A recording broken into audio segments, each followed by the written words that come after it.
Salut mon petit loup, on se retrouve une deuxième fois. Waouh, Stygian, tu fais deux vidéos sur la même soirée.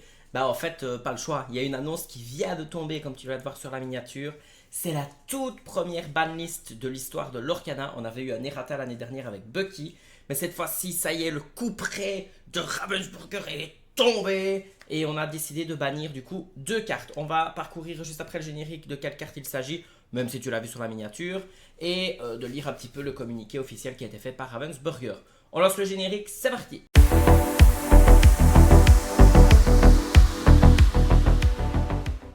Alors, l'Orcana Trading Card Game, mise à jour pour le format construit. Alors, qu'est-ce que ça raconte? Disney, l'Orcana, TCG bannit deux cartes du jeu compétitif. Donc, vous voyez les deux images, c'est Fluttershy et Fortisphere.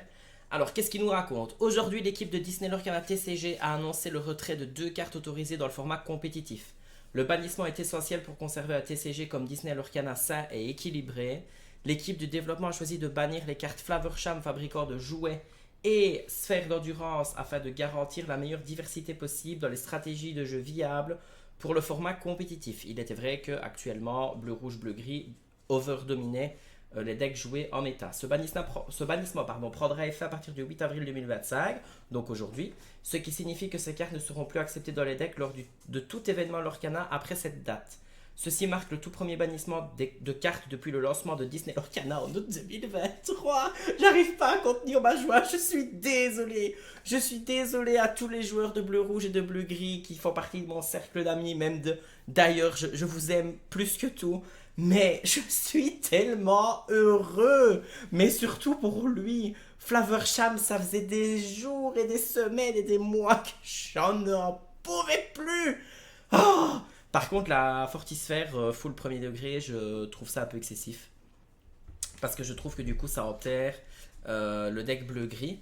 Et c'est dommage. Enfin, en tout cas, la structure du deck bleu-gris va complètement jouer. Le bleu-rouge sera toujours, je pense, fort et jouable avec les autres outils que le deck possède. Mais ça piochera juste un petit peu moins. Mais du coup, le deck bleu-rouge aura vraiment des mauvais match-up clairement bien définis. Et par contre, bleu-gris, waouh, j'essayais d'être positif de la discussion de mon équipe avant de faire la vidéo, mais c'est vrai que bannir la fortisphère, après oui, bon, ok, il y a toujours la glace à l'eau, mais je pense que, je sais pas. Pour Fortisphère, je vous laisse me dire votre avis en commentaire. Par contre, pour Flowersham, je suis désolé, je vais peut-être me faire haïr, mais je suis tellement heureux. C'est un truc de fou. Vous savez même pas idée à quel point. Alors, ils disent en dessous, aucune carte n'est jamais conçue dans l'intention de ne pas être jouable en compétition, a déclaré Ellen Chase, directrice marketing chez Ravensburger. Mais dans l'optique de maintenir un metagame sain et stimulant, c'est vrai, sans avoir l'impression de faire face aux mêmes stratégies en boucle, c'est vrai. L'équipe de développement du jeu a pris cette décision difficile pour le bien du jeu. Nous savons que les bannissements doivent rester une exception et nous n'y aurons recours que lorsque ce sera nécessaire pour garder le jeu compétitif sain, plaisant pour les joueurs. Oui. Remarque, les cartes Flavorsham, fabricant de jouets et Sphère d'endurance ne sont pas supprimées du jeu. Nous encourageons les joueurs qui le souhaitent à continuer de les jouer lors des parties entre amis ou en famille. Le bannissement concerne uniquement les participants à des compétitions comme dans les Lorcana Challenge ou autres tournois utilisant le format deck construit. Pour plus d'informations concernant cette décision, n'hésitez pas à lire la lettre à la communauté ci-dessous, écrite par Steve Warner, co-lead designer de Disney Lorcana TCG. Toute l'équipe Disney Lorcana TCG chez Ravensburger est à l'écoute et soutient sa communauté. Rejoignez notre serveur Discord pour échanger les cartes et les stratégies, tout autre aspect du jeu. Je ne sais plus lire. Oh. Bon, la vidéo va pas durer des heures, hein, parce que voilà, ici c'est une réaction à chaud, donc comme vous pouvez le voir, je suis drôlement content. Mais voilà, j'admets que le ban de la Fortisphère, c'est vraiment excessif, parce que le bleu-gris objet, je pense que ça l'enterre, mais complètement. Même si je pense que les joueurs de bleu-gris, je suis sûr, vont savoir se relever. Par contre, bleu-rouge, Flavorsham, en effet, ça ne fait que le ralentir. Alors pourquoi ne pas avoir banni en même temps la glace à l'eau, me diriez-vous?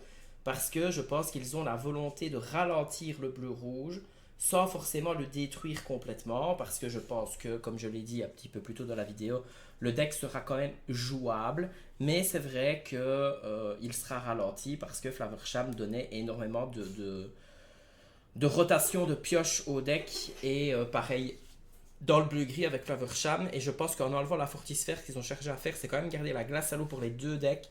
Pour quand même pouvoir avoir un TA qui permet de piocher. Mais j'admets que il faudra les casser manuellement ou les casser via autre chose. Mais en tout cas, Flavorsham ne servira plus à ça. Mais par contre, il y a plein d'autres tours 4 possibles. Donc il y a Balthazar Picsou, il y a Grand-Mère Tala. Donc je pense que les decks ne sont pas bons à jeter à la poubelle. Mais voilà, il va falloir que les decks évoluent. Et en tout cas, ça va ouvrir la porte à des decks qui ne pouvaient plus vraiment exister à cause de la surpopulation de bleu-rouge et de bleu-gris. Je pense par exemple, le premier deck qui me vient à l'esprit, c'est le Silsong qui souffrait énormément du bleu-rouge. Mais s'il y a moins de bleu-rouge, ben, le Silsong pourra de nouveau peut-être rejouer. Donc je pense que ça fera l'affaire de pas mal de decks et de pas mal de joueurs. En tout cas, il y aura une plus grande diversité, ça j'en suis intimement convaincu. N'hésite pas à dire du coup dans les commentaires ton avis à chaud. C'est justement le moment d'en discuter, de donner ton avis. On peut ne pas avoir le même. On reste bien évidemment bienveillant.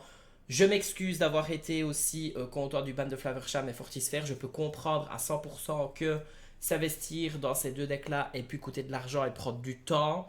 Ça, je l'entends tout à fait, mais je pense que c'était un mal pour un bien pour le bien du jeu et de la communauté de manière générale, parce que ben, les gens en avaient un petit peu ras-le-bol. Mais je suis certain que vous saurez vous relever. Et d'ailleurs, si vous avez des idées, n'hésitez pas. Moi, je vais travailler quand même sur ces deux decks-là, voir ce que ça peut donner. En tout cas, c'était Stygian. Bisous mon petit loup. Mouah.